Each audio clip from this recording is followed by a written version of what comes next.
ಮತ್ತೊಮ್ಮೆ ಸಿದ್ದರಾಮಯ್ಯ ಪುತ್ರ ಯತೀಂದ್ರ ಪೂರ್ಣಾವಧಿ ಸಿಎಂ ಹೇಳಿಕೆಯನ್ನ ಪುನರುಚ್ಚಾರಣೆ ಮಾಡಿದ್ದಾರೆ. ಈ ಮಧ್ಯೆ ಬೆಳಗಾವಿ ಅಧಿವೇಶನದ ಮಧ್ಯೆಯೇ ಡಿಸಿಎಂ ಪ್ರತ್ಯೇಕ ಮೀಟಿಂಗ್ ಮಾಡಿದ್ದಾರೆ. ಮತ್ತೊಂದೆಡೆ ದರ್ಶನ್ ಅಭಿನಯದ ದಿ ಡೆವಿಲ್ ಸಿನಿಮಾ ಮೊದಲ ದಿನ ಸೂಪರ್ ಹಿಟ್ ಆಗಿದೆ. ಈ ಎಲ್ಲ ಸುದ್ದಿಗಳ ಜೊತೆ ಮತ್ತಷ್ಟು ಸುದ್ದಿಗಳಿದೆ. ಆ ಸುದ್ದಿಗಳನ್ನು ಇವತ್ತು ಪ್ರೈಮ್ ಟೈಮ್ ನ್ಯೂಸಲ್ಲಿ ಕೊಡ್ತೀನಿ. ಎಲ್ರಿಗೂ ಸ್ವಾಗತ. ಬೆಳಗಾವಿಯಲ್ಲಿ ಚಳಿಗಾಲದ ಅಧಿವೇಶನ ಮಧ್ಯೆ ಸಿಎಂ ಬದಲಾವಣೆ ಚರ್ಚೆ ತಾರಕಕ್ಕೇರಿದೆ. ಇಂದು ಮತ್ತೊಮ್ಮೆ ಸಿದ್ದರಾಮಯ್ಯ ಪುತ್ರ ಯತೀಂದ್ರ ಪೂರ್ಣಾವಧಿ ಸಿಎಂ ಹೇಳಿಕೆಯನ್ನ ಪುನರುಚ್ಚಾರಣೆ ಮಾಡಿದ್ದಾರೆ. ಗೊಂದಲ, ಭಿನ್ನಾಭಿಪ್ರಾಯ ಇಲ್ಲ, ಎಲ್ಲವೂ ಸ್ಪಷ್ಟವಾಗಿದೆ. ನಾಯಕತ್ವದಲ್ಲಿ ಬದಲಾವಣೆ ಇರೋದಿಲ್ಲ ಅಂತ ಹೈಕಮಾಂಡ್ ಹೇಳಿದೆ. ನನ್ನ ತಂದೆಯೇ 5 ವರ್ಷ ಸಿಎಂ ಆಗಿ ಇರ್ತಾರೆ ಅಂತ ಹೇಳಿಕೆಯನ್ನು ಕೊಟ್ಟಿದ್ದಾರೆ. ಇನ್ನು ಯತೀಂದ್ರ ಹೇಳಿಕೆಗೆ ಡಿಕೆ ಶಿವಕುಮಾರ್ ಪ್ರತಿಕ್ರಿಯಿಸಿದ್ದು, ಈ ಬಗ್ಗೆ ಸಿಎಂ ಅವರೇ ಪ್ರತಿಕ್ರಿಯೆ ನೀಡಲಿದ್ದಾರೆ ಎಂದಷ್ಟೇ ಹೇಳಿದರು. ಇನ್ನು ಸಿದ್ದರಾಮಯ್ಯರನ್ನ ಪ್ರಶ್ನಿಸಿದ್ರೆ ಹೈಕಮಾಂಡ್ ಏನು ತೀರ್ಮಾನ ತೆಗೆದುಕೊಳ್ಳುತ್ತದೆಯೋ ಅದೇ ಅಂತಿಮ ಅಂತ ಹೇಳಿದ್ದಾರೆ. ಯತೀಂದ್ರ ನಮ್ಮಪ್ಪ ಸಿಎಂ, ನಮ್ಮಪ್ಪ 5 ವರ್ಷ ಅಂತವ್ರೆ. ಹೈಕಮಾಂಡ್ ಅನ್ನೋದು ಪಾರ್ಟಿಗೆ ಅಪ್ಪ ಅಂತ ಗೊತ್ತಿಲ್ಲ ಅವ್ರಿಗೆ. ಸಿದ್ದರಾಮಯ್ಯ ಕೂಡ ಹೈಕಮಾಂಡ್ ಹೇಳ್ದಂಗೆ ಅಂತ ಹೇಳ್ತಾರೆ. ಎಲ್ಲರನ್ನೂ ಕಂಟ್ರೋಲ್ ಮಾಡೋ ಸಿದ್ದರಾಮಯ್ಯವ್ರ ಮಗನ ಕಂಟ್ರೋಲ್ ಮಾಡೋಕ್ಕಾಗ್ತಿಲ್ವಲ್ಲ ಅಂತ.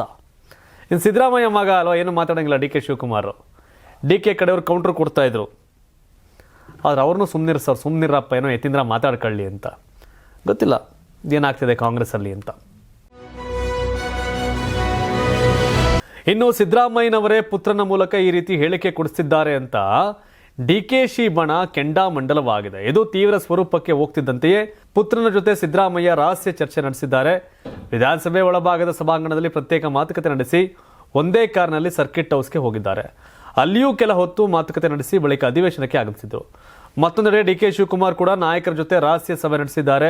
ರವಿಗಣಿಗ, ಶಿವಣ್ಣ, ಶ್ರೀನಿವಾಸ್, ಎನ್ ಹ್ಯಾರಿಸ್, ರೂಪಾ ಶಶಿಧರ್, ಪ್ರಿಯಾಂಕ್ ಖರ್ಗೆ ಜೊತೆ ಮಹತ್ವದ ಸಮಾಲೋಚನೆ ಮಾಡಿದರು. ಇಲ್ಲಿ ಪ್ರಿಯಾಂಕ್ ಖರ್ಗೆ ಡಿ ಕೆ ಶಿವಕುಮಾರ್ ಆಪ್ತ ಅಂತೇನಲ್ಲ, ಸಭೆ ಮಾಡಿದ್ದಾರೆ.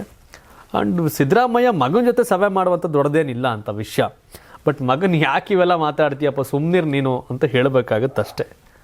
ಯಾಕಂದರೆ ಯತೀಂದ್ರ ಒಬ್ಬರೇ ಜೋರಾಗಿ ಹೇಳ್ತಿರೋದು, ನಮ್ಮಪ್ಪ 5 ವರ್ಷ, ಸಿದ್ದರಾಮಯ್ಯನವರು 5 ವರ್ಷ ಅಂತ. ಆದರೆ ಹೈಕಮಾಂಡ್ ಏನು ಹೇಳ್ತದೆ ಅಂತ ಕೇಳ್ತೀನಿ ಅನ್ನೋದು ಸಿದ್ದರಾಮಯ್ಯನವ್ರ ನಿಲುವು ಮತ್ತು ಒಲವು. ಅದು ಬಿಟ್ಟರೆ ಬೇರೇನಿಲ್ಲ. ಇನ್ನು ಪವರ್ ಶೇರಿಂಗ್ ವಿಚಾರವಾಗಿ ಸಿದ್ದು ಆಪ್ತ ಸಚಿವ ಜಮೀರ್ ಅಹಮದ್ ಖಡಕ್ ಸವಾಲನ್ನು ಹಾಕಿದ್ದಾರೆ. ಸಿದ್ದರಾಮಯ್ಯ ಬದಲಾವಣೆ ಯಾರಿಂದಲೂ ಸಾಧ್ಯ ಇಲ್ಲ. 2028ರವರೆಗೂ ಸಿದ್ದರಾಮಯ್ಯನವರೇ ಸಿಎಂ ಆಗಿರಬೇಕು. ಇದು ನನ್ನ ವೈಯಕ್ತಿಕ ಹೇಳಿಕೆ ಅಂತ ಹೇಳಿದ್ದಾರೆ. ಸಿದ್ದರಾಮಯ್ಯ ಬದಲಾಯಿಸಲು ಯಾರಿಗೂ ಗಟ್ಸ್ ಇದೆ, ಆ ಗಟ್ಸ್ ಇರುವುದು ಪಕ್ಷದ ಹೈಕಮಾಂಡ್ಗೆ ಮಾತ್ರ ಅಂತ ನಾಯಕತ್ವ ಬದಲಾವಣೆ ಬಯಸುವವರಿಗೆ ಟಾಂಗ್ ಕೊಟ್ಟಿದ್ದಾರೆ. ಇದು ಉರಿಯುವ ಬೆಂಕಿಗೆ ಮತ್ತಷ್ಟು ತುಪ್ಪ ಸುರಿದಂತಾಗಿದೆ. ಜಮೀರ್ ಅಹಮದ್ ಖಾನ್ ಯಾರಿಗೆ ಬೇಕಾದ್ರೂ ಸವಾಲು ಹಾಕ್ತಾರೆ. ಜಮೀರ್ ಅಹಮದ್ ಖಾನ್ ಸ್ಟ್ರಾಂಗ್. ಸಿದ್ದರಾಮಯ್ಯ ಪರವಾಗಿ ಬೆನ್ನಿಗೆ ನಿಲ್ಲೋ ಸಾಧ್ಯ ಇರೋದು ಬರೀ ಕೇವಲ ಮುಸ್ಲಿಂ ನಾಯಕರಿಗೆ ಮಾತ್ರ.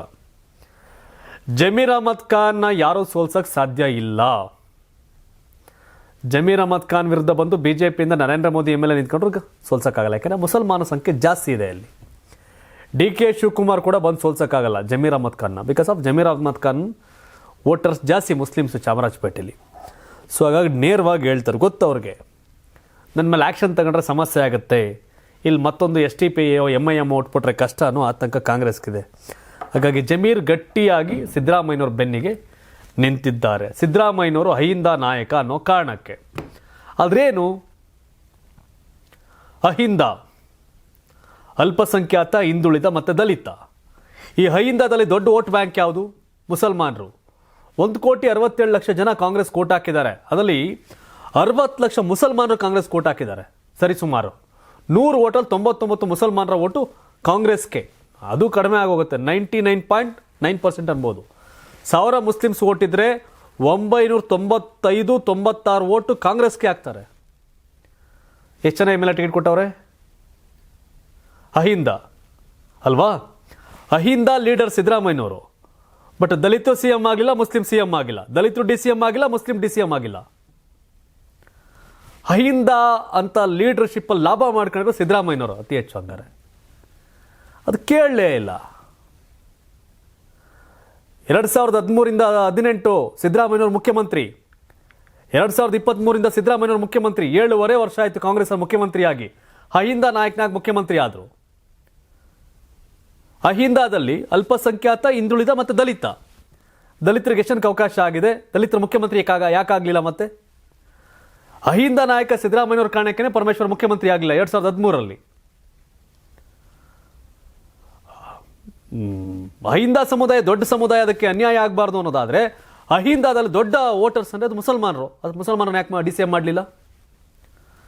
ಮಾಡ್ಬೋದಿತ್ತಲ್ಲ. ಅಹಿಂದ ನಾಯಕ ಆಗಿರುವಂಥ ಸಿದ್ದರಾಮಯ್ಯನವರು ಅವರ 2013ರಿಂದ 2018ರ ಅವಧಿಯಲ್ಲಿ ಒಬ್ಬ ಮುಸಲ್ಮಾನನ್ನ DCM ಮಾಡ್ಬೋದಾಗಿತ್ತು, ಒಬ್ಬ ದಲಿತ ನಾಯಕನನ್ನ DCM ಮಾಡ್ಬೋದಾಗಿತ್ತು, 23ರಲ್ಲಿ ಮಾಡ್ಬೋದಾಗಿತ್ತು ಅಡಿಷನಲ್ ಆಗಿ. ಯಾಕೆ ಮಾಡಲಿಲ್ಲ? DK ಶಿವಕುಮಾರ್ ಅವರೊಬ್ಬರೇ ಇರಬೇಕು ಅನ್ನೋ ಕಾರಣಕ್ಕೆ ಮಾಡಲಿಲ್ಲ ಅಂತ ಹೇಳ್ಬೋದು ನಾವು. ಯಾಕೆ 2013 to 18 ಆಗಲಿಲ್ಲ? ಅಹಿಂದ ನಾಯಕ, ಇದು ಕತೆ. ಜಮೀರ್ ಅಹಮದ್ ಖಾನ್ ಅದನ್ನು ಕೇಳ್ಬೇಕು ಗಟ್ಟಿಯಾಗಿ, ಸ್ವಾಮಿ ಅಹಿಂದ ಅಂತ ನೀವು ಗಟ್ಟಿಯಾಗಿ ಎದೆ ತಟ್ಟಿ ಹೇಳ್ಕತ್ತಿರಲ್ಲ ಸಿದ್ದರಾಮಯ್ಯನವರೇ, ಅಹಿಂದದ ಅಲ್ಪಸಂಖ್ಯಾತ ಮತ್ತು ದಲಿತ ದೊಡ್ಡ ಕಮ್ಯುನಿಟಿ ಓಟ್ ಹಾಕಿದೆ ಕಾಂಗ್ರೆಸ್ಗೆ, DCM ಮಾಡಿ ಅಂತ ಕೇಳಬೇಕಾಗಿತ್ತು. ಯಾಕಾಗಲಿಲ್ಲ? ಹೈಕಮಾಂಡ್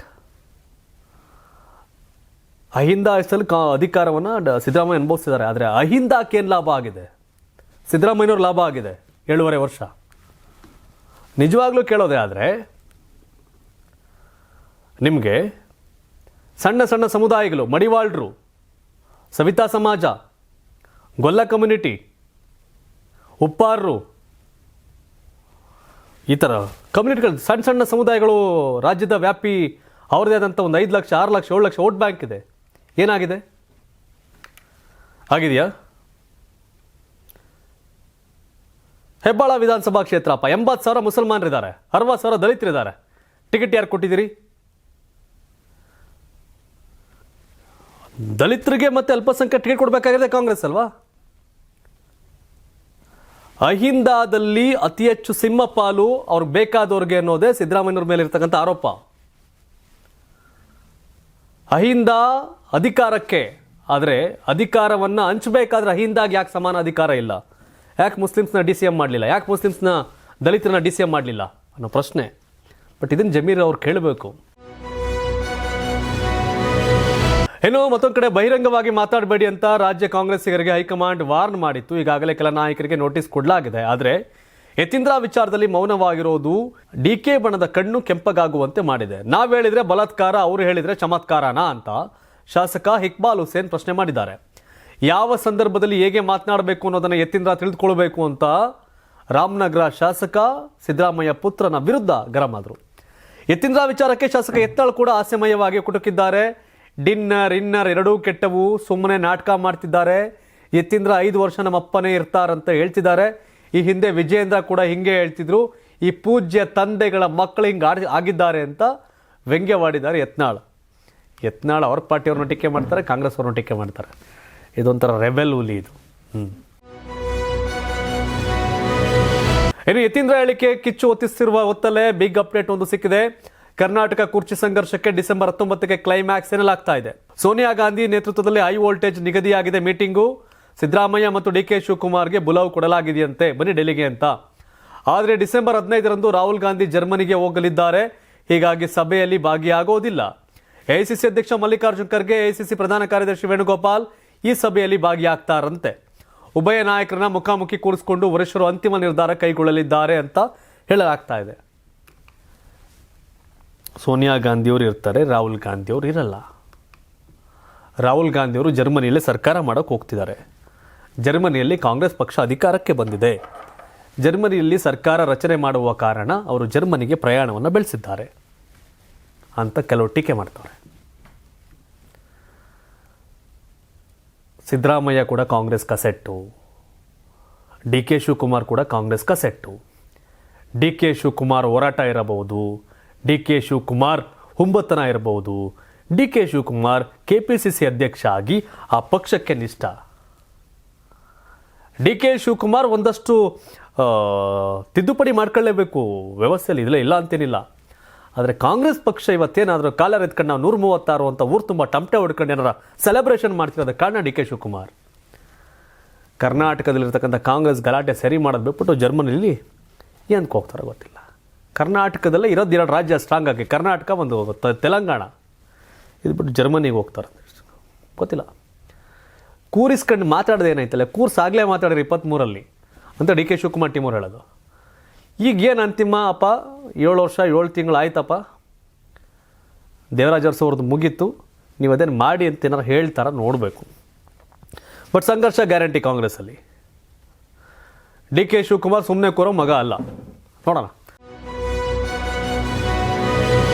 ಇನ್ನು ಕ್ಲೈಮ್ಯಾಕ್ಸ್ ಸುದ್ದಿಗೆ ಪುಷ್ಟಿ ಕೊಡುವಂತೆ ಡಿ ಕೆ ಆಪ್ತ ಕುಣಿಗಲ್ ರಂಗನಾಥ್. ಡಿ ಕೆ ಶಿವಕುಮಾರ್ ಆಪ್ತ ಅನ್ನೋದಕ್ಕಿಂತ ಅವ್ರ ಷಟ್ಕ. ಡಿ ಕೆ ಶಿವಕುಮಾರ್ ಪತ್ನಿಯ ತಂಗಿಯ ಗಂಡ ಕುಣಿಗಲ್ನ ಕಾಂಗ್ರೆಸ್ ಮೇಲೆ ರಂಗನಾಥ್ ಅವರು ಸ್ಫೋಟಕ ಭವಿಷ್ಯವನ್ನು ನುಡಿದಿದ್ದಾರೆ. ಸಿಎಂ ಬದಲಾವಣೆ ಬಗೆಗಿನ ಹೇಳಿಕೆಗಳಿಗೆ ಗಮನ ಕೊಡಬಾರದು, ವರಿಷ್ಠರು ಹೇಳಿದಂತೆ ನಡೆಯಬೇಕು, ಅದು ಯತೀಂದ್ರ ಅವರ ವೈಯಕ್ತಿಕ ಅಭಿಪ್ರಾಯ ಎನ್ನುತ್ತಲೇ ಎಲ್ಲವೂ ಒಳ್ಳೆಯದಾಗಲಿದೆ ಅಂತ ಬಾಂಬ್ ಹಾಕಿದ್ದಾರೆ. ಕಾಂಗ್ರೆಸ್ ಹೈಕಮಾಂಡ್ ಸಮರ್ಥವಾಗಿದೆ, ಅತಿ ಶೀಘ್ರದಲ್ಲೇ ಸೂಕ್ತ ನಿರ್ಧಾರವನ್ನು ತೆಗೆದುಕೊಳ್ತಾರೆ ಅಂತ ಅಚ್ಚರಿ ಹೇಳಿಕೆಯನ್ನು ಕೊಟ್ಟಿದ್ದಾರೆ. ಈ ಮೂಲಕ ಪರೋಕ್ಷವಾಗಿ ಡಿ ಕೆ ಶಿವಕುಮಾರ್ಗೆ ಒಳ್ಳೆಯದಾಗುತ್ತೆ, ಅವರು ಬಯಸಿದ್ದು ಸಿಗಲಿದೆ ಅನ್ನೋ ಅರ್ಥದಲ್ಲಿ ರಂಗನಾಥ್ ಅವರು ಹೇಳಿದ್ದಾರೆ. ಸೆಲೆಬ್ರೇಷನ್ ಮಾಡಲಿದ್ದಾರೆ. ಜಮೀರ್ ಅಹಮದ್ ಖಾನ್ ಅವ್ರ ಮಾತು ಕೇಳಿದ್ರೆ, ಯತೀಂದ್ರ ಅವ್ರ ಮಾತು ಕೇಳಿದ್ರೆ ಈಸಿಯಾಗಿ ಹಸ್ತಾಂತರ ಆಗುವಂಗೆ ಕಾಣ್ತಾ ಇಲ್ಲ. ಇದು ಏನೋ ಆಗಂಗೈತೆ ಜಂಗಿ ಕುಸ್ತಿ.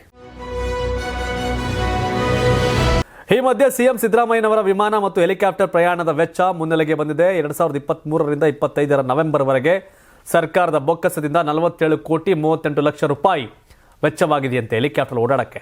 ಬಿಜೆಪಿಯ ಪರಿಷತ್ ಸದಸ್ಯ ರವಿಕುಮಾರ್ ಅವರ ಚುಕ್ಕೆ ರಹಿತ ಪ್ರಶ್ನೆಗೆ ಸರ್ಕಾರದಿಂದ ಉತ್ತರ ಬಂದಿದೆ. ಅಚ್ಚರಿ ಅಂದರೆ ಬೆಂಗಳೂರಿಂದ ಕೇವಲ 1.5 ಗಂಟೆ ಪ್ರಯಾಣದಂಥ ಮೈಸೂರಿಗೂ ಸಿಎಂ ಹೆಲಿಕಾಪ್ಟರ್ನಲ್ಲಿ ಪ್ರಯಾಣಿಸಿದ್ದಾರೆ. ಈ ಹಿಂದೆ ಕಾವೇರಿ ನಿವಾಸ ನವೀಕರಣದಿಂದ ಸುದ್ದಿಯಾಗಿದ್ದ ಸಿಎಂ ಇದೀಗ ಕಾಪ್ಟರ್ ವೆಚ್ಚದ ವಿಚಾರವಾಗಿ ಸುದ್ದಿಯಾಗಿದ್ದಾರೆ. ಸಿಎಂ ನಿವಾಸದಿಂದ ಹೆಲಿಪ್ಯಾಡ್ಗೆ ಹೋಗೋಕ್ಕಾಗೋ ಟೈಮ್ ಲೆಕ್ಕ ಹಾಕೊಂಡ್ರೆ ಕೆಂಗೇರಿ ಹತ್ರ ಹೋಗ್ಬಿಡ್ತಾರೆ. ಕೆಂಗೇರಿಯಿಂದ ಹತ್ತತ್ರ 1 ಗಂಟೆ ಜರ್ನಿ ಮೈಸೂರು ಮುಟ್ತಾರಪ್ಪ. ಯಾಕೆ ಅದೇನೋ ಅರ್ಥನೇ ಆಗಲ್ಲಪ್ಪ. ಸಮಾಜವಾದಿ ಸಿದ್ದರಾಮಯ್ಯನವ್ರು ಯಾಕೆ ಹಿಂಗೆ ಅಂತ ಪ್ರಶ್ನೆ ಮಾಡ್ತಾರೆ. ಈ ಆಡ್ಕಳರ್ ಬಾಯಿಗೆ ಏನೋ ವಸ್ತು ಸಿಕ್ತಂಗೆ ಆಗುತ್ತೆ ಬಿ ಜೆ ಪಿಯವ್ರಿಗೆ.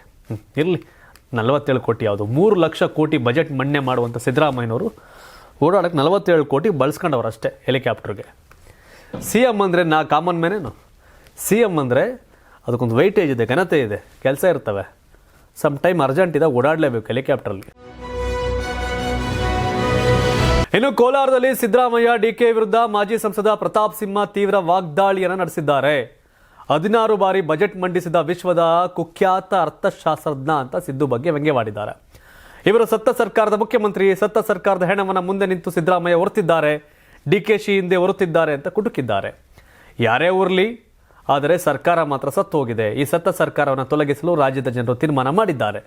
140 ಸೀಟು ಕೊಟ್ಟು ಜನರು ಮಾಡಿದ ತಪ್ಪಿಗೆ ಜನರು ಮತ್ತು ಮೈಮರೆತ ಬಿಜೆಪಿಯವರು ಅನುಭವಿಸಬೇಕಾಗಿದೆ ಅಂತ ಹೇಳಿದರು. ಪ್ರತಾಪ್ ಸಿಂಹ ಅವರು ಅದ್ಭುತವಾದ ಡೈಲಾಗ್ ಹೊಡೆದವ್ರೆ. ಪತ್ರಕರ್ತರು, ಮಾಜಿ ಸಂಸದರು, ಕಾಂಗ್ರೆಸ್ ಅವ್ರಿಗೆ ಅಧಿಕಾರ ಕೊಟ್ಟ ತಪ್ಪಿಗೆ ಜನರು ಬಿಜೆಪಿಯವರು ಅನುಭವಿಸಬೇಕಿದೆ. ಮೈಮರೆತ ಬಿಜೆಪಿಯವರು. ಯಡಿಯೂರಪ್ಪನವ್ರು ಮುಖ್ಯಮಂತ್ರಿ ಆದರು, ಬೊಮ್ಮಾಯಿಯವರು ಮುಖ್ಯಮಂತ್ರಿ ಆದರು. ಯಾರು ಮೈ ಮರೆತರು, ಎಲ್ಲಿ ಸೇರಿದ್ರು, ಯಾವ ಹೋಟ್ಲು ಸೇರಿದ್ರು, ಎಷ್ಟು ಲೂಟಿ ಮಾಡಿದ್ರು, 40% ಅಂದಾಗ ಏನು ಬಾಯಿಗೆಲ್ಲ ಬೀಗ ಹಾಕೊಂಡು ಕೂತಿದ್ರ? 40% ಅಂದಾಗ ಬೀಗ ಹಾಕೊಂಡಿದ್ರು ಎಲ್ಲರೂ ಬಾಯಿಗೆ. ಬಿ ಜೆ ಪಿ ಅವಧಿಯನ್ನು ಯಾರೋ ಕಾಂಗ್ರೆಸ್ ಅವ್ರು ಸೂಪರ್ ಸ್ಟಾರ್ ಅಂತೇನು ಓಟ್ ಹಾಕಿಲ್ಲ. ಬಿ ಜೆ ಪಿಯ ಮಿತಿ ಮೀರಿದ ಭ್ರಷ್ಟಾಚಾರ, ಬಿ ಜೆ ಪಿಯಲ್ಲಿರ್ತಕ್ಕಂಥ ಅರಾಜಕತೆ, ಬಿ ಜೆ ಪಿ ಸರ್ಕಾರದ ಬೇಜವಾಬ್ದಾರಿತನ ಕಾಂಗ್ರೆಸ್ ಓಟ್ ಹಾಕಿದ್ರು ಅಲ್ವಾ? ಅವತ್ತೇ ಹೇಳಬೇಕಾಗಿತ್ತು ಬಿ ಜೆ ಪಿಯವ್ರಿಗೆ ಬಹಿರಂಗವಾಗಿ ಪ್ರೆಸ್ ಮೀಟ್ ಮಾಡಿ ಮೈಸೂರಲ್ಲಿ. ಟಿಕೆಟ್ ಯಾಕೆ ಕೊಡಲಿಲ್ಲ ಮೈಸೂರಲ್ಲಿ ಪ್ರತಾಪ್ ಸಿಂಹ ಅವ್ರಿಗೆ? ಹಾಗಾದ್ರೆ ಕ್ರೀಡಾಪಟುಗಳನ್ನು ಪ್ರೋತ್ಸಾಹಿಸಲು ಸರ್ಕಾರದ ಎಲ್ಲಾ ಇಲಾಖೆಗಳಲ್ಲಿ ಮೀಸಲಾತಿ ಜಾರಿಗೊಳಿಸಲಾಗ್ತಾ ಇದೆ. ಈ ಬಗ್ಗೆ ವಿಧಾನ ಪರಿಷತ್ನಲ್ಲಿ ಮುಖ್ಯಮಂತ್ರಿ ಸಿದ್ದರಾಮಯ್ಯ ಘೋಷಣೆಯನ್ನ ಮಾಡಿದ್ದಾರೆ. ಐವಾನ್ ಡಿಸೋಜಾ ಕೇಳಿದ ಪ್ರಶ್ನೆಗೆ ಉತ್ತರಿಸಿದ ಮುಖ್ಯಮಂತ್ರಿಗಳು, ಅರಣ್ಯ ಇಲಾಖೆಯಲ್ಲಿ 3%, ಪೊಲೀಸ್ ಇಲಾಖೆಯಲ್ಲಿ 3%, ಉಳಿದ ವಿವಿಧ ಇಲಾಖೆಗಳಲ್ಲಿ 2% ಮೀಸಲು ಜಾರಿಗೊಳಿಸಲಾಗುವುದು ಅಂತ ಹೇಳಿದರು. ಈಗಾಗಲೇ ಪೊಲೀಸ್ ಇಲಾಖೆಯಲ್ಲಿ 70 ಕಾನ್ಸ್ಟೇಬಲ್ ಮತ್ತು 14 PSIಗಳಿಗೆ ನೇರ ನೇಮಕಾತಿ ಮಾಡಲಾಗಿದೆ ಮತ್ತು ಒಲಿಂಪಿಕ್ಸ್, ಪ್ಯಾರಾ ಒಲಿಂಪಿಕ್ಸ್, ಕಾಮನ್ವೆಲ್ತ್ ಮತ್ತು ಏಷ್ಯನ್ ಗೇಮ್ಸ್ನಲ್ಲಿ ಪದಕ ಗೆದ್ದ 13 ಕ್ರೀಡಾಪಟುಗಳಿಗೆ ನೇಮಕಾತಿ ನೀಡಿದೆ ಅಂತ ಸ್ಪಷ್ಟನೆಯನ್ನು ಕೊಟ್ಟಿದ್ದಾರೆ. ಗುಡ್ ನ್ಯೂಸ್, ಒಳ್ಳೆಯದು, ಪ್ರೋತ್ಸಾಹ ಕೊಡಬೇಕು.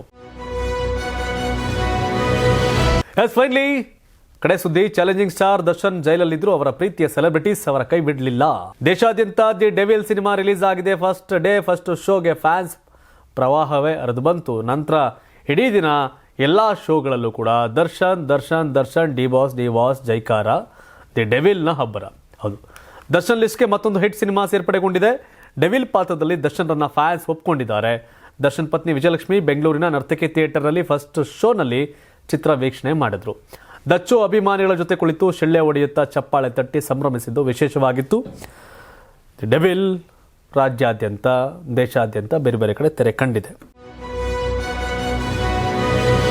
ಇದಿಷ್ಟು ಇಂದಿನ ಪ್ರೈಮ್ ಟೈಮ್ ನ್ಯೂಸ್. ತಮ್ಮ ಅಭಿಪ್ರಾಯಗಳನ್ನ ಬೇರೆ ಬೇರೆ ಸುದ್ದಿ ವಿಷಯದಲ್ಲಿ ಕೊಡಬಹುದು. ಮತ್ತು ಇನ್ನೊಂದು ಆದಷ್ಟು ಬೇಗ ಒಂದಷ್ಟು ಯಾರು ವೀಕ್ಷಕರಿದ್ದಾರೆ ಅವ್ರಿಗೆ ಒಂದಷ್ಟು ಪ್ರಶ್ನೆಗಳನ್ನ ಕೇಳ್ತೀವಿ. ಅದರಲ್ಲಿ ಆಯ್ಕೆಯಾದ ಒಬ್ಬರಿಗೆ ದಿನಕ್ಕೊಂದು ಬಹುಮಾನವನ್ನು ಕೊಡ್ತೀವಿ. ಕರ್ನಾಟಕ ಟಿವಿಯ ಪ್ರೈಮ್ ಟೈಮ್ ನ್ಯೂಸನ್ನು ನೋಡ್ತಾ ಇರಿ. ನಾವೇನಾದ್ರು ತಿದ್ಕೋಬೇಕು ಅಂತಿದ್ರೆ ದಯವಿಟ್ಟು ತಿಳಿಸಿ. ಧನ್ಯವಾದ. ಇದು ಕರ್ನಾಟಕ ಟಿವಿ, ಕನ್ನಡಿಗರ ಧ್ವನಿ. ನೀವು ಸಣ್ಣ ಆಗ್ಬೇಕಲ್ವಾ? ಅದು ಒಂದು ಉತ್ತಮ ಆಹಾರದಿಂದ ಸಣ್ಣ ಆಗ್ಬೇಕಲ್ವಾ? ಪ್ರತಿದಿನ ನಮ್ಮ ಜೀನಿ ಸ್ಲಿಮ್ನ ಯೂಸ್ ಮಾಡಿ ಯಾವುದೇ ಸೈಡ್ ಎಫೆಕ್ಟ್ ಇಲ್ದಂಗೆ ನೀವು ಸಣ್ಣ ಆಗ್ತೀರಾ.